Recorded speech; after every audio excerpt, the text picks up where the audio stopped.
de ta présence, Esprit Saint, Esprit de Dieu. Faible silence descend au Saint-Esprit, allume le feu. Voilà ce qui nous manque, plus que nos voix resplendissent ce lieu. Faible silence descend, rallume le feu. Voilà ce qui nous manque, resplendissant ce lieu. Alléluia. Tu es la louange de Dieu. Ouais. Trembler. J'ai soif de ta puissance. Saint-Esprit dirigé. Tu es la louange de repentir là où nous sommes tombés. Bonjour peuple de Dieu, bonjour peuple de la maison de la prière. Bonjour bien-aimé de Dieu, bonjour où que tu sois dans le monde entier. Je sais que ce jour c'est un jour de gloire pour toi. Je sais que ce jour c'est un jour qui va changer la donne, qui va t'amener, oui, qui va t'amener on va franchir un tout petit bout de chemin dans le long fleuve qu'est notre vie. Parce que je te la souhaite très très longue, je te la souhaite heureuse, je te la souhaite pleine de bonheur. Comme ça, pendant l'éternité, tu auras beaucoup de choses à raconter. Alléluia.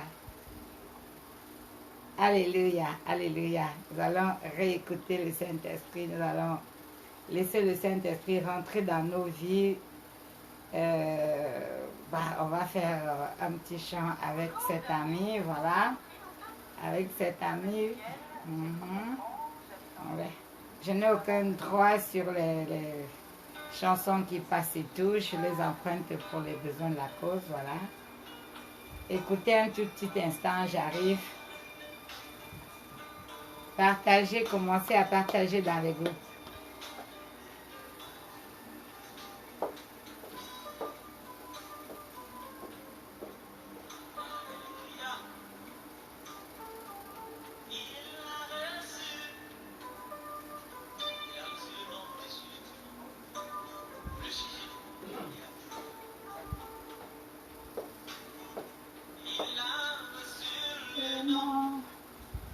Au-dessus de tous les noms.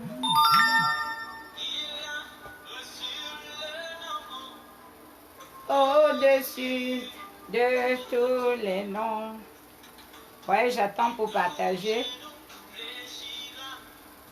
Quand on parlera de l'agneau, l'agneau qui nous amène ici, 2000 ans après, on est encore en train de célébrer. Qui se souviendra de moi 2 mois après? Mais l'Esprit de Dieu qui est en moi fera que des personnes vont se souvenir de ce qu'ils ont reçu, de la marche et tout. Nous ne sommes rien, mais Christ, il est tout. Et je puis tout par celui qui me fortifie. Oh, au-dessus.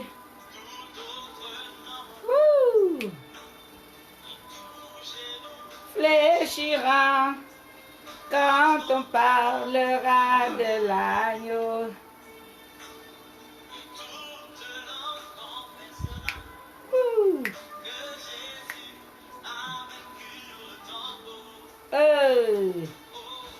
Adorant Jésus.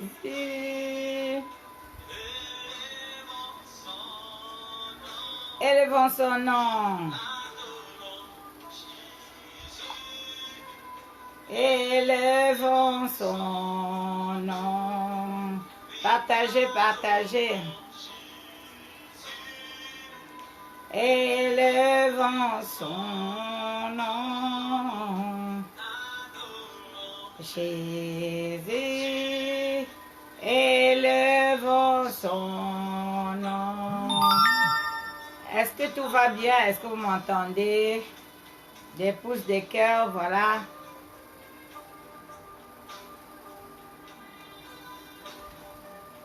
Comme ça, je vois les commentaires et je pourrais vous répondre. Je pourrais bénir chacun d'entre vous. Spécialement, voilà, la prophétesse ce matin. L'Esprit me met à cœur de bénir tout un chacun, oui. De bénir tout un chacun. D'apporter une petite touche, oui, de grâce. De partager la grâce que je porte avec toi aujourd'hui. Alléluia.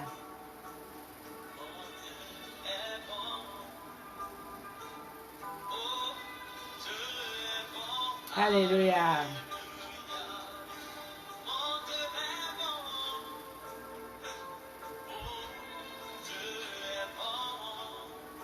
Alléluia. Merci Willy, merci pour le partage. Sois énormément béni, sois immensément béni. Je suis la reine-mère, je suis la reine-mère de la maison de la prière et vous êtes tous et toutes des princesses. Vous êtes les princesses de la reine-mère. Alléluia. Vous êtes les princesses de la reine-mère. Sentez-vous fiers, sentez-vous bien-aimés, sentez-vous confortable là où vous êtes. Sentez la joie dans votre cœur d'appartenir à un groupe aussi, je peux dire quoi, aussi uni, dans lequel il y a de l'amour, dans lequel il y a, où tout le monde met la main à la pâte et c'est formidable, c'est waouh. Et le Seigneur, il aime ça parce que le jour de la Pentecôte, les apôtres, ils étaient réunis, ils étaient dans la même salle et ils priaient sur un seul sujet, en unicité de cœur. Et ça a fait qu'il y ait un tremblement de terre. Ça va se passer aujourd'hui dans ta vie, ce tremblement de terre, au nom de Jésus. Je ne sais pas s'il y a les fous de Jésus ici. Je ne sais pas s'il y a les folles de Jésus ici, parce que moi, j'en suis une. Je ne sais pas si tu pourras être plus folle que moi. Et moi, quand il s'agit de Jésus, il n'y a pas de retenue, il n'y a pas de limite. Jésus, c'est ma vie. Jésus, c'est mon roi, c'est mon Dieu, c'est mon prince. C'est tout ce que j'ai de plus précieux. Alléluia.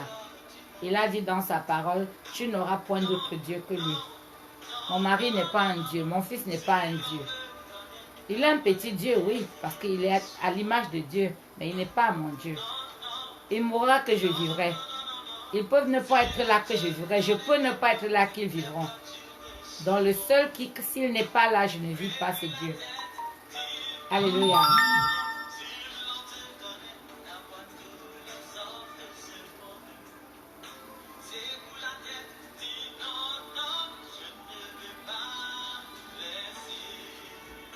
Jésus. Alléluia. Je ne veux pas laisser Jésus. Wouh.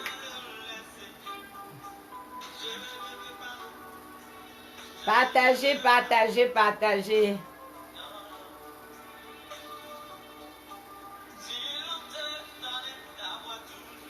Parce qu'aujourd'hui, on va parler d'un sujet très, très sérieux, très, très sérieux. Qu'est-ce qui t'a blessé pendant que tu étais enfant? Qu'est-ce qui t'empêche d'entrer dans ta vie d'adulte? Qu'est-ce qui te laisse avoir peur? Oui, tu as peur tous les jours. Tu ne peux pas affronter les choses quotidiennes. Pourquoi? Parce qu'il y a quelque chose qui te bloque et du coup, tu procrastines tous les jours. On va déterrer tout ça aujourd'hui. Si tu es content, envoie des cœurs et tout. Et partage parce que je ne vois pas, je ne sais pas pourquoi je ne vois pas sur mon écran. Peut-être qu'il faut recommencer, je ne sais pas, je ne vois pas les commentaires.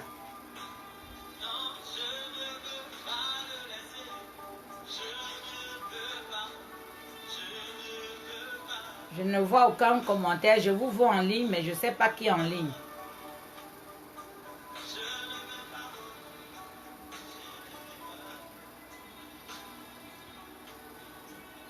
Je ne sais pas qui est en ligne. Je ne sais pas qui est en ligne. Je ne sais pas pourquoi.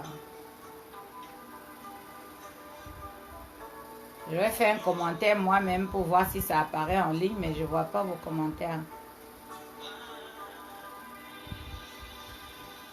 Voilà, donc ça commence, c'est bon. Je vois Martine est là. Oui, bonjour à Martine, bonjour à tout le monde. Ouais, je vois Willy, je vois le cœur. D'accord, tout va bien maintenant, voilà. L'héritière du grand roi, allez.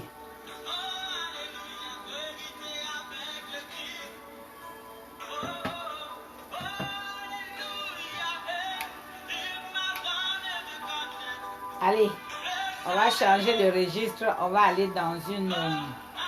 on va démarrer très très fort là maintenant. Allez, on va danser, on va chanter, on va danser. Allez, ah.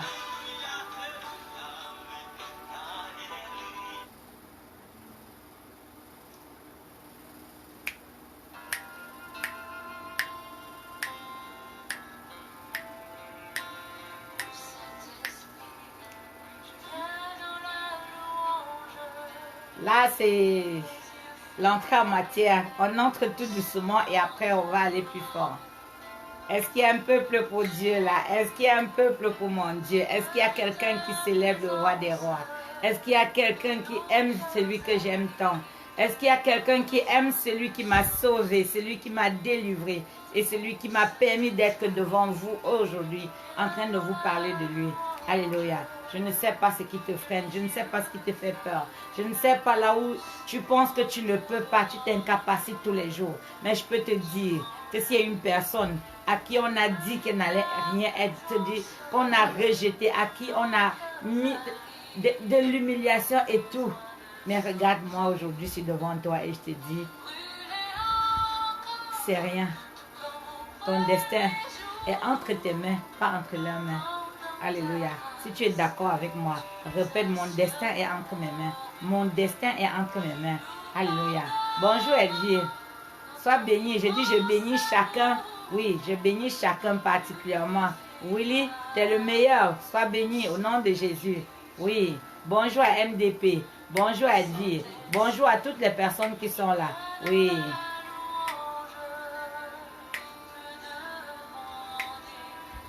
De venir en ce lieu. Il est déjà là, il est déjà là. Il est déjà là, alléluia. Il est déjà là, il est déjà là. Oui, il est déjà là. Il est déjà venu en ce lieu. Oh, merci Elvire. Oh, bah il le faut, hein. Il le faut. Assurance, ouais. Il faut être sûr de soi. Il faut, wow.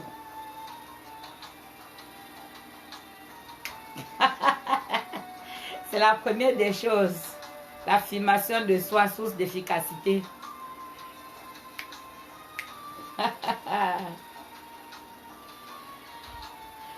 Il faut d'abord que tu commences à te mettre bien dans c'est-à-dire tu es bien dans ta tête, bien dans ta personne. Ce qui fait que quand tu arrives quelque part, on ne te célèbre pas, tu te célèbres toi-même parce que tu sais déjà, oui, tu sais déjà qui tu es. Je marche avec puissance. J'accomplis des miracles, je vis une vie de faveur. Je sais qui je suis. Mon destin est entre mes mains. Je tiens la clé de mon destin. Oui, personne d'autre. Je tiens la clé de mon destin. Amen, amen. Je tiens la clé de mon destin. Tu es d'accord avec moi? Tu es d'accord avec moi? Commence à regarder tes mains et tu vois la clé de ton destin entre tes mains. Parce qu'aujourd'hui, nous allons parler de ce qui t'empêche d'entrer dans ta destinée. Nous allons parler des choses qui te bloquent, qui t'empêchent d'être meilleur, de te hisser au-dessus de toi, qui t'empêchent d'être, waouh, la femme, la niaque, la lionne. Oui.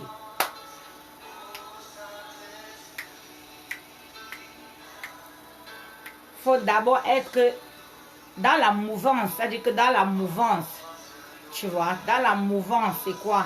C'est que tu saches déjà agencer tes couleurs. Quelles sont les couleurs qui te vont bien? Qu'est-ce qui te va bien? Moi, j'ai remarqué tout ce qui est couleur forte me va bien. C'est-à-dire que du rouge, je vais agencer du rouge, du jaune et tout. Et ça m'ira très, très bien. Même si c'est le vert que j'agence et que j'agence très, très bien. Parce que déjà, une femme qui s'habille aujourd'hui, Ne reste pas dans les couleurs monotones, ne reste pas dans les couleurs qui te camouflent, qui te cachent. Non, va dans les couleurs qui sont les tiennes. Va dans les couleurs où tu te sens bien, où tu te sens bien dans ta peau. Ou quand tu es quelque part, tu es d'abord fier de toi. Parce que si tu n'es pas fier de toi, qui sera fier de toi? C'est d'abord toi. Commence par être fier de toi. Quand tu es fier de toi, ton Dieu est fier de toi. Alléluia. On ne dit pas de verser dans l'ego. Non, on dit d'être d'abord sûr. Oui, l'assurance. Quand tu as de l'assurance, quand tu arrives quelque part, ça bouge. Alléluia. Wouh! Purifie nos cœurs au Saint-Esprit. Oui, les cœurs vont être purifiés aujourd'hui. Vous allez être purifiés aujourd'hui pour quelle raison? Pour la simple raison que tu sauras pourquoi ton cœur, tu as beau tout faire, ton cœur, il y a une part de ton cœur qui est toujours dans la tristesse. Il y a une part de ta vie qui est toujours un peu molle. Même quand tu trouves le bonheur, tu n'arrives pas tellement à être heureuse parce qu'il y a un frein. C'est comme si on avait tiré un frein à main quelque part pour que tu ne sois pas entièrement heureuse. Je prends mon cas par exemple, j'ai tellement suivi d'oppression qu'il y a des moments où quand il y a un bonheur m'arrive, j'ai tendance à attendre le malheur qui va venir après, au point de ne pas savourer le bonheur, de peur de tomber des nues, c'est-à-dire que de peur de chuter. Alléluia. Combien de personnes vivent dans ce cas? Ou dès que quelque chose t'arrive, tu te dis, ah, comme il y a eu du bien comme ça, quelque chose va suivre après. Attention, c'est toi, en ce moment-là, qui appelle ce qui va suivre parce que tu as créé un schéma. Tu as créé un schéma et ce schéma va se répéter. Voilà. Donc, c'est des combats que nous allons mener aujourd'hui pour chasser ces schémas, des choses vécues qui nous empêchent de vivre aujourd'hui. Alléluia.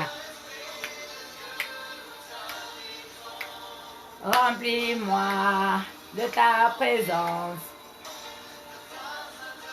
Wouh!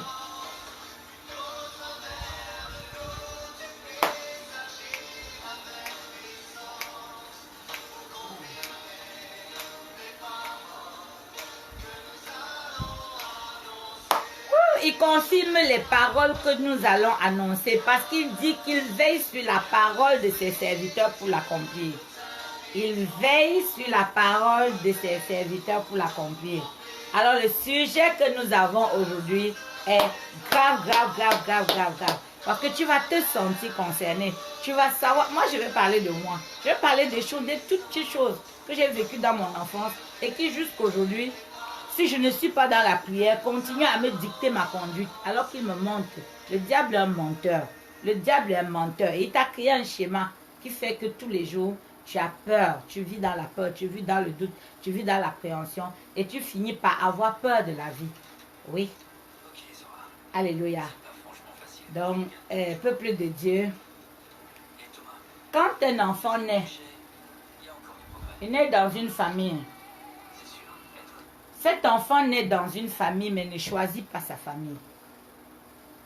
Un enfant ne choisit pas sa famille. Il est parachuté dans une famille. Et maintenant, cette famille, oui, a été composée, oui. On n'a pas demandé l'avis de l'enfant.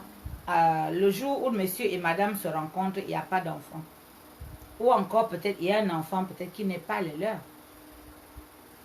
Cet enfant qui va peut-être vivre avec ce couple, venu d'un autre mariage ou venu d'un autre père, ou encore celui qui va naître, n'a pas demandé à naître dans ces conditions-là. N'a pas demandé à vivre dans ces conditions. Donc, première des choses, tu es parachuté dans un endroit. Dans des cas de figure, il y a des endroits comme l'Élysée, comme le palais de la reine Elisabeth. Dès que tu parachutes là-bas, il y a des choses que tu vas vivre et certaines que tu ne sauras même pas qu'elles existent. Donc ça dépend à tout moment d'où tu arrives et de ce que tu vas vivre. Cet enfant, par exemple, qui naît dans une famille où on manque de tout, cette famille où on doit, peut-être depuis le berceau, depuis l'hôpital, on n'a même pas de l'argent pour acheter sa layette et tout, cet enfant va être empreint, c'est-à-dire que son environnement, les vibrations, tout ce qui l'entoure, c'est le manque, c'est le désert, Cet enfant est tombé au désert. Il est né au désert. Il n'a pas voulu naître au désert, mais il naît dans un désert, dans un endroit où il manque des choses. Et cet environnement-là crée déjà, parce que tout ce que nous disons, depuis que l'enfant est dans le ventre, il entend des voix, il entend des sons, il sait quand les gens sont en colère, il sait quand ils sont contents et tout. Faites attention, pendant que la femme est enceinte, tout ce qui se passe avec la grossesse a un impact sur l'enfant. Je suis mère d'un enfant handicapé parce que cet enfant a subi les affres d'une séparation qui s'est mal passée. 2 ans après le divorce, la personne revient vers moi et me dit, écoute, je crois qu'on s'est trompé, on a vraiment fait des choses qui n'étaient pas bien, est-ce qu'on peut se reprendre? Quand tu n'as pas d'autres choses dans la tête et que tu es, je peux dire même naïve quelque part, je ne sais pas si je parle, ça pouvait être que la personne était vraiment sincère sur le coup, peut-être c'était le cafard qui est venu se dire, mais pourquoi ne pas reprendre ma femme, pourquoi ne pas arranger les choses, pourquoi ne pas repartir à zéro et puis essayer de mieux faire que ce qu'on a fait. Mais entre le moment où on dit ça et que les choses se mettent en place et qu'un nouvel élément rentre en ligne, une nouvelle femme qu'on rencontre parce que peut-être qu'on voulait bâtir quelque chose et au moment où on a envie de se dire, bon, comme je ne trouve personne, je reprends ce que j'avais. Et pendant qu'on retrouve ce que j'avais, on rencontre quelque chose d'autre. Et du coup, on laisse cette autre chose sur laquelle on voulait, l'ancien sur lequel on voulait rebâtir. On va sur un terrain nouveau. En allant sur un terrain nouveau, il reste que pendant les moments de réconciliation, il y a un bébé qui est mis en route. Ce bébé est mis en route. Il est abandonné dès sa conception. Voilà déjà une première blessure interne. L'enfant est blessé depuis sa conception. Les pères qui refusent les grossesses, là je parle de moi, hein. Je parle de moi. Je ne vais pas aller vous inventer une histoire. Je parle de moi. Toi qui sors d'une blessure de divorce, qui sors peut-être d'une blessure émotionnelle, vraiment, bon, avec tout ce que ça comporte comme déchirure, les relations qu'on perd, voilà, et les incertitudes du lendemain et tout. Tu as un bébé dans le ventre et le père vient de dire, c'est pas mon fils, je ne le veux pas. Enlève-le ou je sais pas. Il va utiliser toutes sortes de termes pour te dire, je ne veux pas de cet enfant. Je parle à toi, cette femme qui est devant cette situation-là aujourd'hui et qui est en train de vivre ce cas. Oui. Je vous ai dit aujourd'hui, il y a quelque chose qui va bouger les lignes, qui va changer la perception de quelqu'un. Oui. Tu as cet enfant dans le ventre. Il est déjà régné. Avant même qu'il ne vienne, il a déjà un problème. Il n'aura pas de père. Il n'aura pas de père. Pendant que on est en train de te dire, je ne veux pas de cet enfant, il est déjà un humain. Ce que toi tu ressens, la mère, l'enfant le ressent. Ce que tu éprouves, l'enfant éprouve. Oui, l'enfant éprouve. Tout ce que tu vas vivre pendant cette grossesse, le rejet, l'abandon, le manque peut-être, je ne sais pas si c'était des conditions où peut-être tu n'étais pas dans une situation stable financièrement et que tu dois gérer et les problèmes financiers et les problèmes émotionnels. Vous imaginez le tableau. Et cet enfant, par exemple, est blessé avant même sa naissance parce qu'il est rejeté. Que sera cet enfant plus tard? Voilà le premier tableau. Il y a le deuxième tableau qui est cet enfant, tant bien que né dans un foyer heureux, à un moment donné, les parents se séparent. Et dans leur guerre, dans leur coup de poing et tout, les uns, tu as dit que c'est généralement, j'ai jamais vu des gens se détester autant que ceux qui s'aimaient. Même au travail, les gens peuvent se détester, mais ils ne se font pas les coups que les couples, que des personnes qui sont aimées, qui se sont regardées dans les yeux, se sont promis, se sont jurés, c'est-à-dire le meilleur et le pire. C'est eux-mêmes qui sont capables du pire. C'est même pas le pire qui leur arrive. Ils sont le pire eux-mêmes, l'un pour l'autre. Et ça, je peux vous garantir, c'est pas du beau. C'est vraiment pas du beau. On dirait qu'en ce moment-là, Dieu arrête d'influer dans la vie de la personne et l'humain qui a dans cette personne prend le pas. et l'humain n'est pas gentil vers l'humain. Surtout quand il pense avoir une raison de frapper, il n'hésite pas.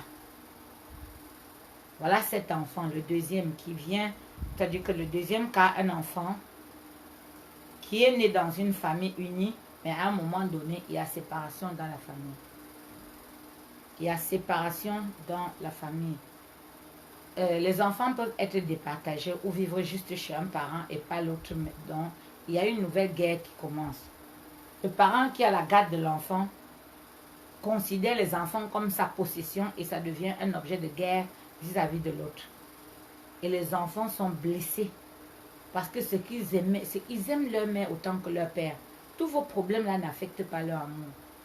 Tout ce que vous faites n'affecte pas leur amour. Donc ils sont contrariés. Il y a une contrariété dans...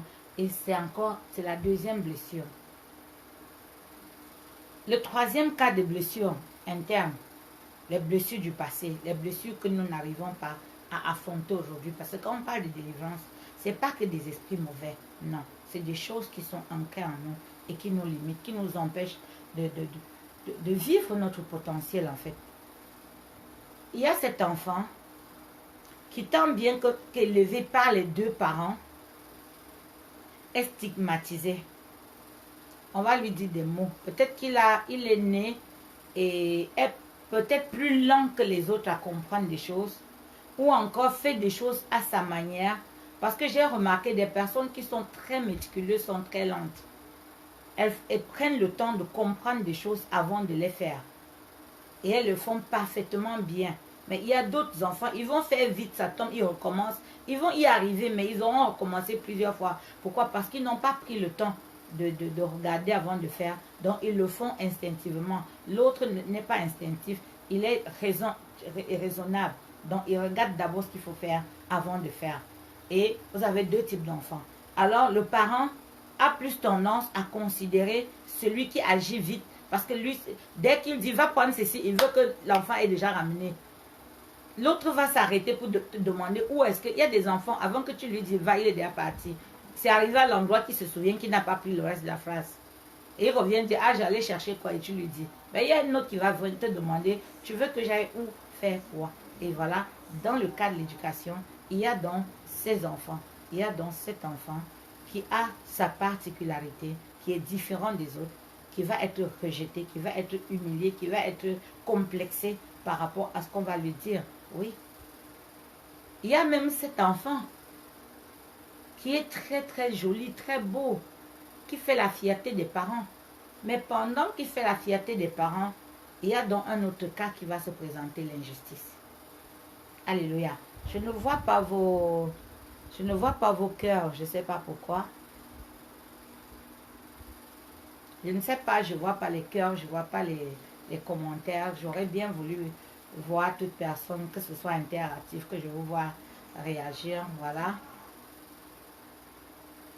Alors, si tu es là, envoie des cœurs, parce que je vois qu'Elvire, voilà, je fais coucou. Alors, je mets un commentaire pour essayer d'avancer.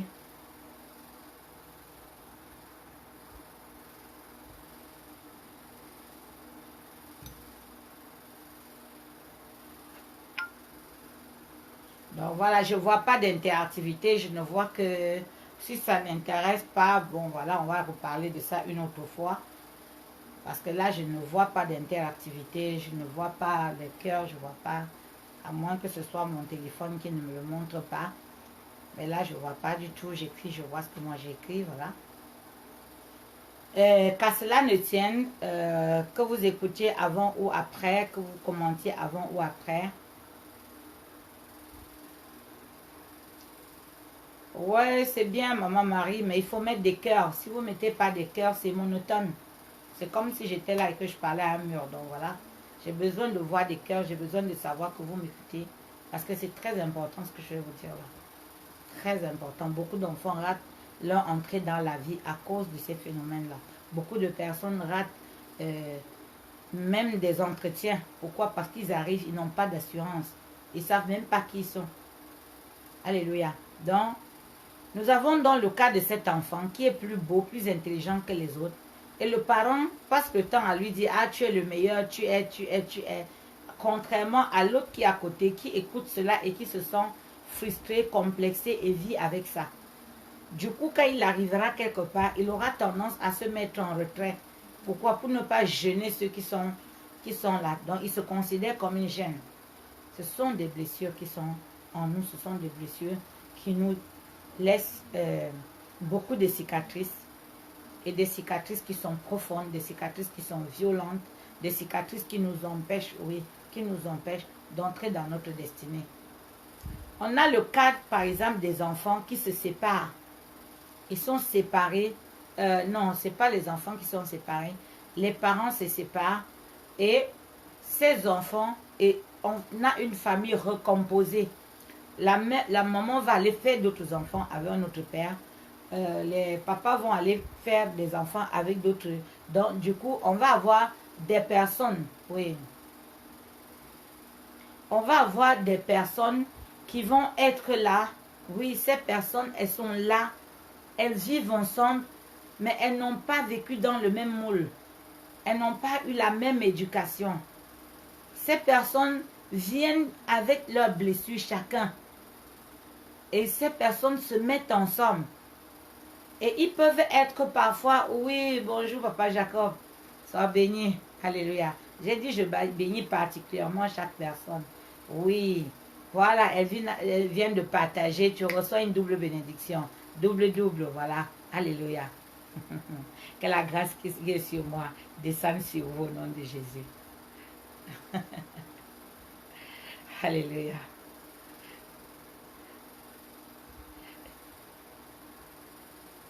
Donc, nous sommes dans ce schéma des enfants et il y a vraiment un cas particulier. Il y a un cas des enfants qui naît par exemple en mariage, soit avant, soit après, ont cette vie qu'ils ont été cachés. On les a cachés. Le papa qui s'en va faire un enfant hors de son mariage, pendant qu'il cache cet enfant, il est en train de créer des blessures à cet enfant. Il est en train de mettre cet enfant dans une position compliquée. Parce que les gens vont culpabiliser pour aller vers cet enfant qui n'est pas l'enfant légitime, de peur de blesser celle qui est à la maison. Et en ce moment-là, c'est l'enfant qui est blessé. Pourquoi? Parce qu'il ne vit pas sa vie d'enfant. Il n'a pas demandé à venir dans des conditions pareilles et est obligé de supporter cela. Et il va naître de lui quoi? Cet enfant mis de côté va toujours être celui qui sera à côté. Il ne va pas se forger une personnalité. Pourquoi? Parce qu'on l'a mis derrière. C'est-à-dire qu'on l'a mis derrière et les autres sont devant. Qu'importe ce que tu peux donner à cet enfant, tu vas remarquer que cet enfant restera un enfant en retrait qui attend tous les autres parce qu'il ne peut pas faire ce qu'il doit faire. Il ne peut pas avancer parce qu'on le freine. Ah non, ne parle pas là-bas, on risque de te voir. Ne dis pas ça parce qu'on saura que tu es mon fils ou tu es ma fille, tu es, je ne sais pas. Vous voyez comment un enfant prend une blessure interne même, déjà de par sa naissance. Oui, salut Sabrina, j'ai dit une grâce particulière descend sur toute personne qui va regarder ce live aujourd'hui. Vous voyez le schéma dans lequel nous sommes nés. Il y a un autre cas encore de blessure. C'est des enfants qui sont nés dans la polygamie. Le papa qui s'en va prendre une deuxième épouse. Peut-être que c'était prévu pour lui depuis qu'il allait prendre une deuxième épouse. Peut-être que c'est le cours de la vie. Peut-être qu'il a pris la première épouse, il n'avait rien. Après, il a plus d'argent. Il s'est dit, je vais m'ajouter une deuxième épouse. Peut-être qu'il est tombé amoureux d'une femme dehors. Et il a oublié que l'amour qu'il va ramener là va changer l'atmosphère de sa maison. Et va créer maintenant une situation de guerre. Parce que quand les intérêts sont communs, la haine devient naturelle. Quand les intérêts sont communs, la haine devient naturelle. Une même femme, deux femmes pour un mari. Comment est-ce qu'on partage ce genre de choses équitablement? Même si tu le veux. Il y a des cas d'injustice, même sans le vouloir. c'est compliqué à gérer. Et les enfants, on va aimer toujours plus celle d'une... Il y a des femmes qui sont serviables, il y a des femmes qui sont gentilles, il y a des femmes qui sont... il y a des femmes qui sont, je peux dire quoi, des amoureuses nées. Donc, elles ont ça d'être câline, d'être... Et l'homme, si c'est celui qui aime ça, va être porté toujours vers celle-là. Pas parce qu'il l'aime plus, mais parce que la femme, elle est plus câline, tout simplement. Et ça va créer un désordre. Parce que c'est celle qui est la plus proche qui obtient le plus de choses. Et chaque jour, ça va être la bataille. Avant les femmes, le partage des biens devient encore une source de blessures internes. Là, ça va faire l'objet de plusieurs épisodes parce que c'est un sujet tellement vaste. C'est un sujet tellement vaste et c'est crucial. Et on a l'air de vivre avec comme si de rien n'était. Mais plusieurs personnes sont devenues des meurtriers, des meurtrières à cause de ce qui est en eux. Parce que notre cœur est le centre de nos émotions. C'est ça qui commande nos pensées. Et quand le cœur envoie à la pensée envoie à l'action. Donc, cet enfant qui est né dans ces conditions, qui grandit dans les conditions, à l'adolescence, il va avoir des impulsions, aller vers quelqu'un pour ressentir l'amour et tout et tout. Mais qu'est-ce que cet enfant a à donner? Qu'est-ce que cette personne a à donner réellement? On voit plusieurs personnes et quand on est en face d'eux, on se rend compte qu'ils sont vides. Ils n'ont rien, ils n'ont pas de conviction personnelle, ils n'ont pas de direction, ils n'ont pas établi un schéma de vie qui est le leur. Donc, ils fonctionnent sans canevas. Alors, quand tu prends une personne, deux personnes pareilles, et qu'ils se marient, au fait, on attend quoi d'eux? Ils n'ont pas appris la tempérance, ils n'ont pas appris la tolérance, ils n'ont pas, oui, ils ont appris à soulever et à casser, à couper et à s'en foutre des conséquences. Et après, parfois, tu fais des choses, tu te tapes toi-même. Oui, tu es en train de prendre la chicotte, tu te tapes, tu te dis, je vais me séparer de lui, va souffrir. Mais tu ne sais pas qu'en te séparant de cette personne, tu vas plus souffrir parce que tu sais ce que tu laisses, mais tu ne sais pas ce que tu vas trouver ailleurs. Je donnais les conseils à une dame. Vraiment, soyez très très attentifs. La dame est venue vers moi parce que le mari dort dehors, le mari a une copine, le mari est assis, et ça, et elle vient en consultation. Je vois très bien où est le problème. Et même si les faits sont avérés, elle me dit non, je vais divorcer, je vais. Je lui dis d'accord. Il y a deux choses à faire. Si ou tu détruis tout ce que tu as bâti depuis, parce qu'une femme est dehors, et que cette femme-là passe, je ne sais pas, 20 minutes, 30 minutes, 1 heure, 2 heures avec ton mari, et tu trouves que la vie ne vaut plus la peine, tout ce que tu as bâti, ces enfants, leur avenir et tout, ne vaut pas la peine, c'est ton choix. Et elle m'avait dit oui, mon mari, lui, il prend l'argent que je lui donne pour aller donner à sa maîtresse pour acheter les choses à mon enfant. C'est intolérable, c'est incroyable, je ne peux pas accepter. Oui, c'est cruel, c'est intolérable et tout, surtout si tu le sais. D'autres font encore, ils cachent. Mais quand tu le sais, ça fait très mal. Mais est-ce que c'est pour autant que tu vas détruire tout ce que tu as bâti pour ça? Est-ce que tu dois tout détruire pour ça? Oui. Parce que soit tu es d'abord une femme forte, bien bâtie, et l'homme est un accompagnement, soit tu es une femme faible, tout, et quand ça ne va pas, tu casses tout comme un enfant casse ses jouets et tout, parce que c'est pas l'enfant qui a acheté. Donc il peut casser les jouets. Les enfants, ils cassent les jouets, parce qu'ils n'ont pas acheté. Mais s'il fabrique un jouet, il ne cassera pas ce jouet. Si tu as fabriqué ton foyer de pièce en pièce, si tu sais comment tu es arrivé à cet endroit-là, tu peux laisser personne, oui. La personne fera ses choses, ce sera dehors. Tu traces la ligne. Tu dis tout se passe hors d'ici. Mais ici, là, c'est mon territoire. Tu marques, tu fais ton marquage individuel. Et quand j'ai dit à cette femme-là que d'accord, le fait que le mari étant dedans, est juste en train de prendre l'argent que tu lui donnes pour faire la rentrée des enfants, pour aller donner à l'autre faire les courses. Sache que dès que tu vas te dire, ok, c'est terminé avec le mari, tes enfants vont habiter avec cette femme-là. Et désormais, cette femme-là va entrer dans la famille et elle sera ton vis-à-vis. Parce que tu as des enfants, ça te donne des obligations dans cette famille-là. Ça veut dire que tu seras toujours là. Et là, tu auras ton challenger devant toi. Soit tu bloques la porte et elle reste dehors, soit tu sors et elle entre. Et dans ce cas, le combat n'est plus à égalité. Parce qu'elle sera dedans, tu seras dehors. Alléluia. Si quelqu'un a compris ce que j'ai expliqué, et cette dame a continué dans sa spirale, Et aujourd'hui, le mari est dehors et elle est dedans seule avec les enfants.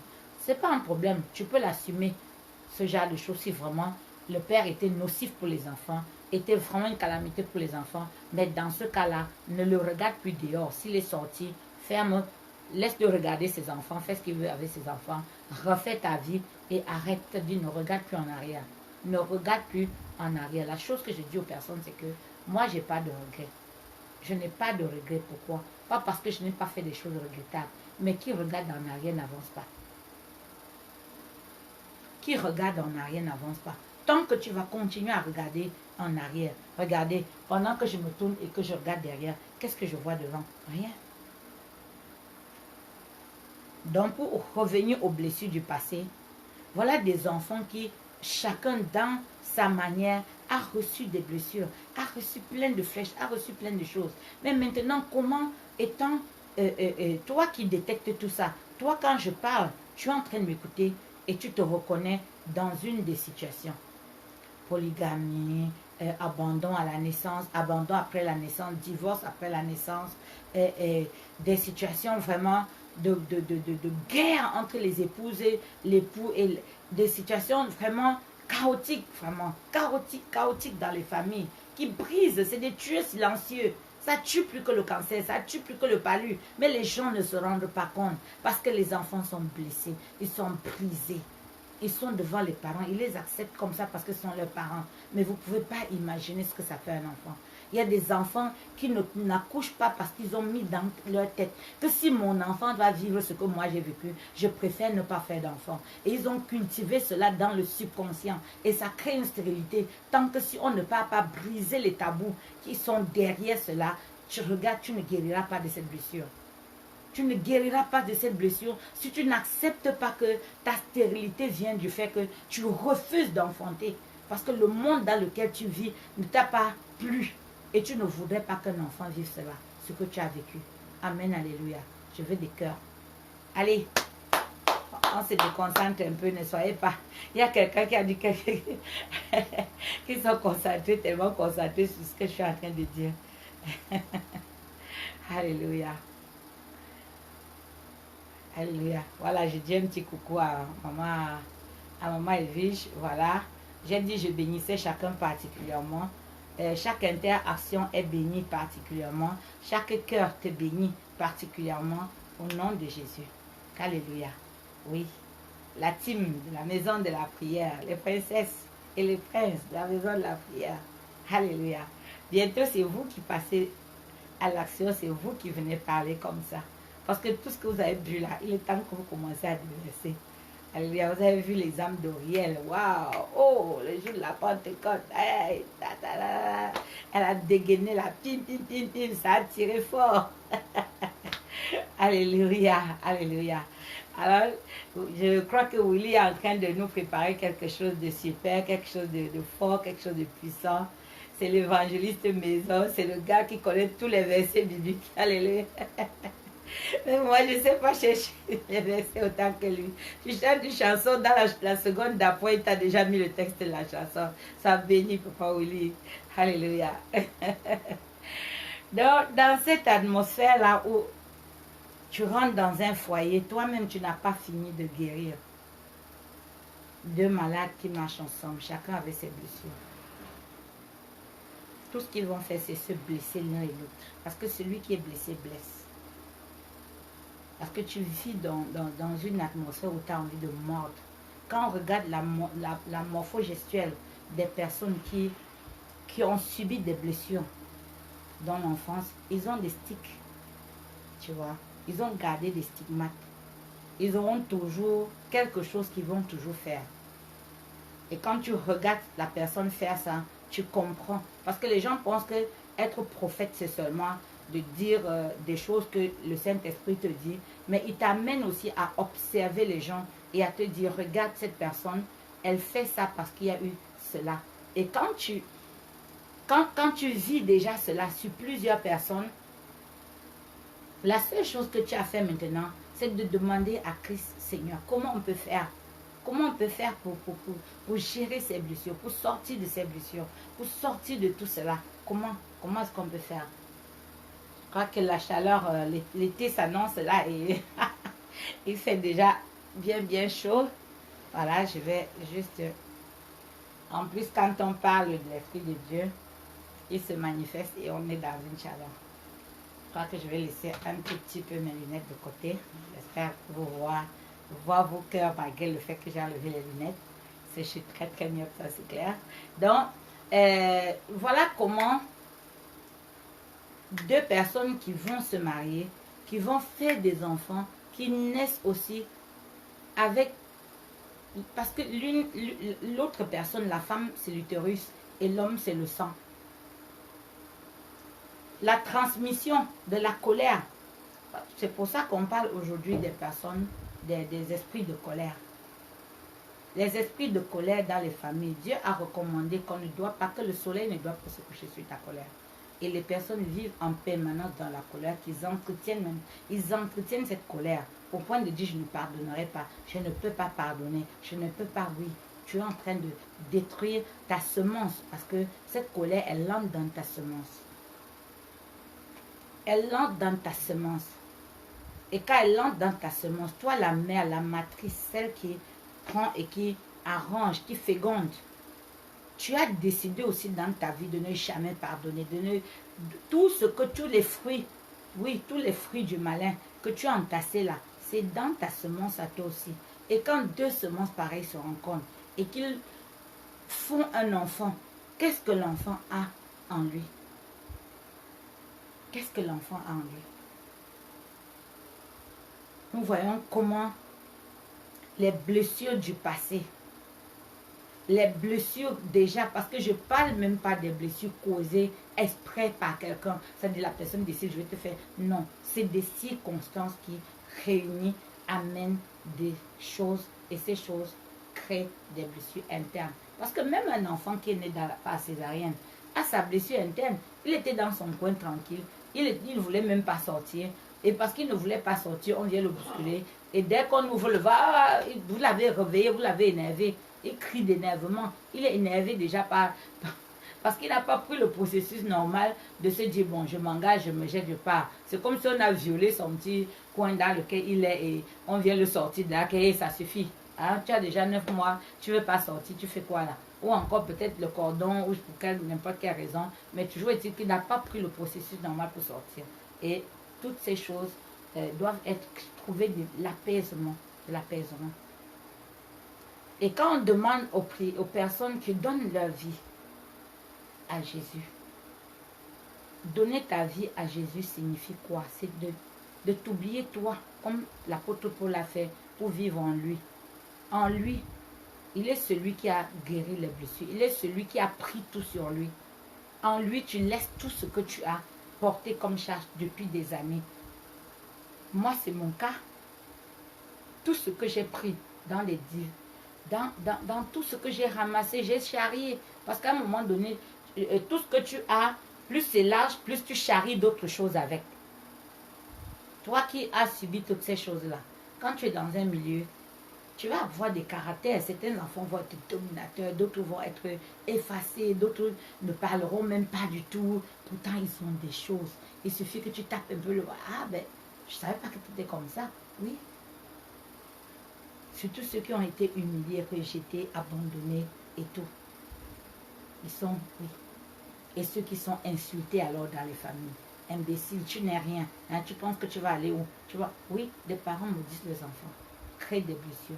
Parce que tu dis ça à un enfant, il ne l'oublie pas. Parce que ce que son père ou sa mère dit est très important. Un voisin va dire ça va passer. Mais quand une mère, un père insulte son enfant, mais tu es son enfant, tu es son produit. S'il ne fait pas quelque chose de bien, pose-toi la question, est-ce que tu lui as appris à bien faire? Quel est le schéma qu'il a suivi? Alléluia. Quel est le schéma qu'il a suivi? Oui. Oui. Les chiens ne vont pas faire les chats. Hein. Les chiens ne feront pas les chats. Si ton enfant a un trait de caractère, demande où est-ce qu'il a pris. À sa grand-mère, à ses soeurs, à ses frères, l'environnement, ou bien au tuteur, parce qu'il ne fait que ce qu'il a déjà vu faire. Ou encore ce qu'il produit est ce que vous... C'est-à-dire que c'est la somme des choses qui viennent exploser. Qui vient exploser. Alors la guérison, j'ai parlé de détecter. Parce que dans la détection, tu vas regarder tes enfants, tu vas te regarder, tu vas t'examiner toi-même après avoir écouté cela. Remets-le, réécoute. Réécoute. Quand tu vas réécouter ce live, tu vas identifier avec un stylo en main. S'il y a quelque chose que tu identifies en toi, quelque chose qui revient tout le temps, que tu ne peux pas expliquer, tu ne sais pas pourquoi tu fais ces choses-là. Tu es tout le temps en colère, tu es tout le temps fâché contre tout le monde, tu es tout le temps en train de dire des mots, oui, de prononcer des mots, tu es tout le temps en train de prononcer des mots, de dire des choses aux personnes. Et après tu te dis, mais pourquoi est-ce que j'ai même dit ces choses-là? Pourquoi est-ce que j'ai blessé telle personne? Pourquoi est-ce que j'ai fait? Ou encore tu es dans l'incapacité de rentrer réparer parce que tu as trop honte, tu as trop ceci et que tu ne sais pas prendre sur toi pour rentrer, demander pardon. Ça a dépassé ma pensée, ce n'était pas ce que je voulais dire, c'était pas, c'est des mots qu'on doit cultiver désormais. C'est des mots qu'on doit, oui, parce que pour que tu guérisses, il faut que tu retournes maintenant, année par année de ton enfance. Je sais, tu ne peux pas te souvenir de tout, mais reviens dans ta vie, repasse le fil et tu regardes avec les yeux de Christ, avec des yeux d'amour, des yeux de tolérance, de tempérance. Pardonne toi-même à toi-même, parce qu'il y a des choses que tu as faites aux personnes à cause des blessures que tu avais. Et ce qui fait qu'aujourd'hui, il y a des endroits où tu ne peux pas passer. Il y a des endroits, des personnes que tu ne peux plus appeler parce que tu as fait des choses. Alléluia. Et ces choses, on n'en est pas fier. Oui, on n'en est pas fier. Moi, par exemple, qui vous parle, si j'ai offensé quelqu'un d'une manière quelconque, par une attitude, à un moment donné, je demande pardon à la personne. Et je demande que la personne me pardonne sincèrement. Et que si j'ai même oublié, et que tu peux me contacter et me dire, je te demanderai pardon sincèrement. Je le ferai sincèrement. Parce que pour que j'avance, il faut que ces choses-là soient derrière moi. Pour que je puisse aider aussi quelqu'un, il faut que moi aussi j'apprenne à me retourner et à être dans l'humilité. L'humilité, oui. Je dois aussi pardonner à mes parents. Je dois aussi pardonner à mes parents. Parce qu'ils m'ont accouché, pas pour me faire du mal. Leur vie, avec ce qu'ils ont vécu, s'ils se sont fait du mal, ce n'était pas dans l'intention de me faire du mal. Mais les circonstances de leur vie a fait qu'ils me blessent, ou ils te blessent, ou qu'ils t'abandonnent, ou qui... Oui, il y a ce pardon-là qu'il faut faire pour que ta vie avance. Si tu n'es pas capable de le faire dans la prière, dans la recherche du Saint-Esprit, c'est justement pour que la transformation en toi puisse faire que ta vie se transforme, puisse faire que ta vie change. Et quand ça change, l'homme qui est à côté de toi, il observe ces changements. Il voit que tu n'es plus la même personne. Avant qu'il ne dise 1, tu n'as pas dit 10. Et il va se demander, mais qu'est-ce qui lui est arrivé? Ou cet homme-là, qui ne t'écoutait même pas, tu parlais toujours derrière sa tête, là, une noyette, il prend le temps de s'arrêter et te dit, qu'est-ce que tu voulais que je fasse? Qu'est-ce que tu me demandais? Et tu es surpris de savoir qu'il y a eu un revirement à 390 degrés.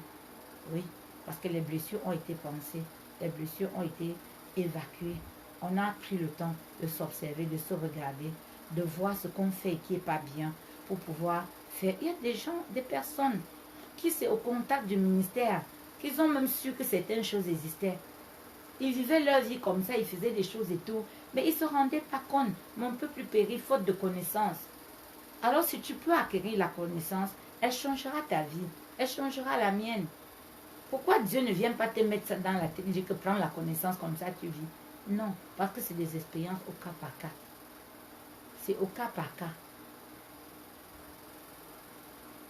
Il y a un Isaac très obéissant qui est même prêt à laisser son père le tuer. Alors qu'il y a un Absalom qui est prêt à tuer son père. Vous voyez que nous sommes dans des schémas différents. On est dans des schémas différents. Vous imaginez la tête d'Abraham qui a levé le couteau sur son enfant. L'enfant a vu son père lever le couteau sur lui. Il faut qu'il aime lui-même véritablement Dieu pour dire qu'il était prêt. Est-ce qu'on a demandé le consentement de l'enfant? Non. Mais on était prêt à le sacrifier. Combien de parents ont sacrifié leur enfant à cause du travail, à cause d'une autre femme? Combien de mères ont sacrifié leur enfant à cause peut-être de quelqu'un qui les aimait ou bien de l'argent ou je ne sais pas quoi? Au nom de quoi?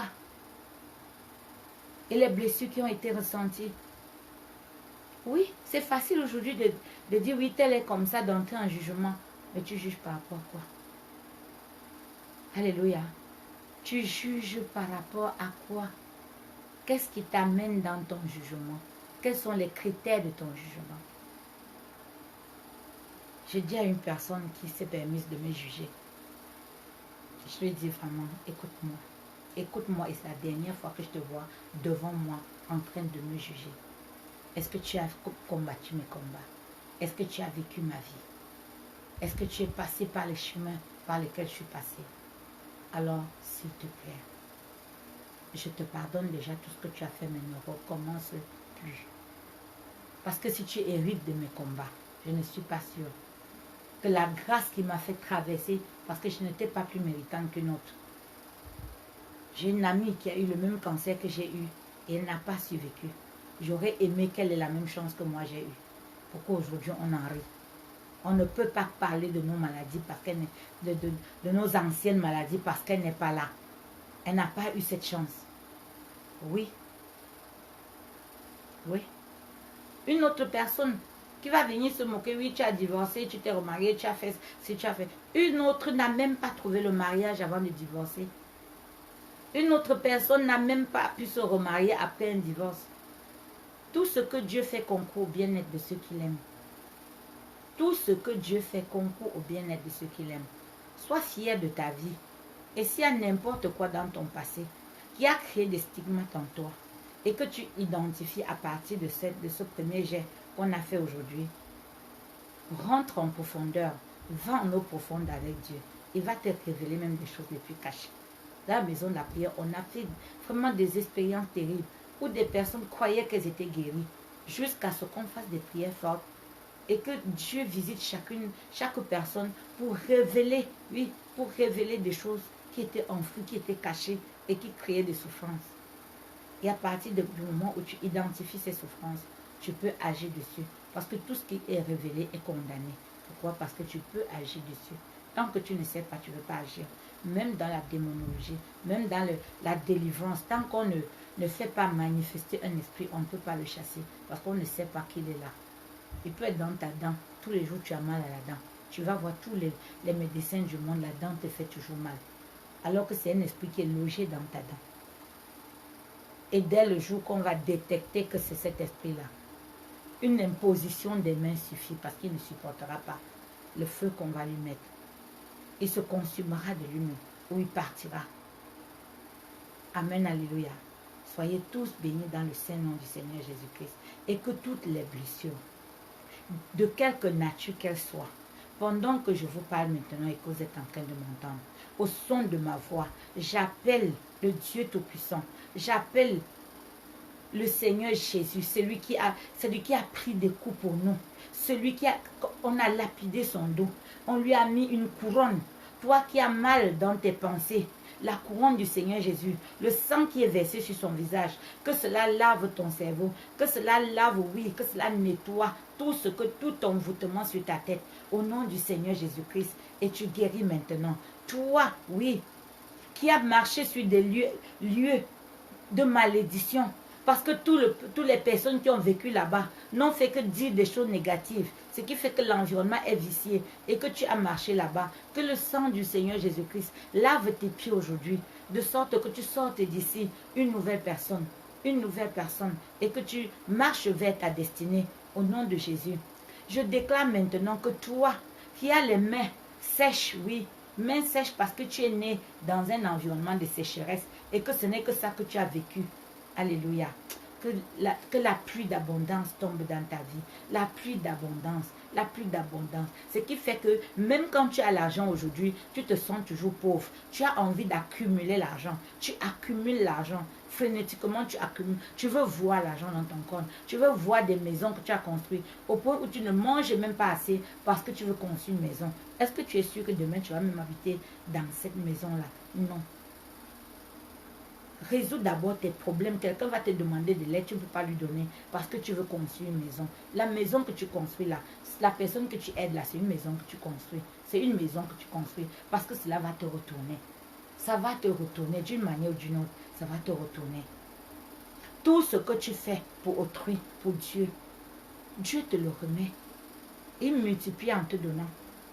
Donc toi qui as eu cet espace de sécheresse dans ta vie depuis la naissance et que tu as l'impression de manquer même quand tu as, commence à donner aux personnes, commence à donner. Donne aux orphelinats, soutiens une œuvre de Dieu, soutiens ce que tu veux. Oui, fais quelque chose et tu vas voir que tu vas être libéré. Tu vas ouvrir les vannes, tu vas ouvrir les portes et l'abondance sera dans ta tête parce que tu vas te rendre compte que même en donnant, tu n'as pas manqué. Que même en donnant, tu n'as pas manqué. Il y a des personnes qui vont se dire, oui, le prophète prêche parce qu'il veut qu'on lui donne. Oui, il a le droit de recevoir parce qu'il prend le temps de venir t'enseigner. Et la parole de Dieu déclare que les personnes qui sont enseignées partagent leurs biens avec ceux qui les enseignent. Et si quelqu'un prie pour toi, partage ce que tu as avec la personne. Parce que ce n'est pas, sauf si tu ne donnes pas, Dieu va lui donner. Mais toi, en donnant, tu prends la grâce de faire que Dieu remplace ce que tu as donné. Les apôtres, quand ils partaient, il a dit partez par deux et ne prenez rien, même pas une sandale. Et quand ils sont revenus, ils disent, nous sommes partis, on a manqué de rien. On était très bien reçus, on était, oui. Si le rôle de quelqu'un est de parler comme je suis en train de parler, les personnes à qui tu parles sont ceux qui doivent te bénir pour avoir leur propre grâce. Ils ne te bénissent pas pour toi, parce que même s'ils ne te donnent pas, Dieu va te donner. Ils bénissent ses serviteurs d'une manière ou d'une autre. D'une manière ou d'une autre, il bénit ses serviteurs. Toi, serviteur de Dieu, qui est en train de trimer en ce moment, qui te dit comment est-ce que je dois faire. Dieu ne m'a pas... Tu es en train de passer juste le désert. Tu vas entrer à Canaan. À ça, je peux vous le dire. J'ai traversé le désert. À un certain niveau, tu penses seulement, Dieu te donne. Tu parles seulement, c'est-à-dire tu désires quelque chose, cette chose vient à toi. Tu ne demandes même pas. Il sait, il est Dieu. Alléluia. Soyons tous bénis dans le Saint-Nom de Jésus. Nous allons continuer mercredi à parler toujours de ces blessures, à parler de ces choses qui nous pourrissent la vie tous les jours, à parler de ces choses qui font que nos prières ne montent pas. Oui, nos prières ne montent pas parce qu'il y a des poids lourds. C'est comme si tu veux prier et puis tu as attaché de gros poids sur la prière et elle ne monte pas. Pourquoi? Parce que ces choses-là pèsent sur toi. Et dès que tu les enlèves, tu peux t'envoler. Ton esprit s'envole et tu vas à la rencontre du Saint-Esprit. Tu vas à la rencontre de Dieu parce que Dieu est esprit. Pour que tu le rencontres, il faut que tu sois en esprit. Amen, alléluia. Soyez tous bénis dans le Saint-Nom de Jésus. Et que la grâce que Dieu a déposée sur moi, je la partage avec vous. L'amour qu'il a mis dans mon cœur, je partage avec vous. Au nom de Jésus. Toi qui n'as jamais, qui dis, je ne sais même pas comment on aime quelqu'un, qu'on ne m'a pas aimé et tout. Écoute, Dieu t'aime. Il t'aime tellement qu'il a donné sa vie pour toi. Est-ce que même cet homme physique, cette femme physique peut donner sa vie pour toi? Non. Mais si Dieu t'a aimé, il a donné sa vie pour toi. Alléluia. Amen.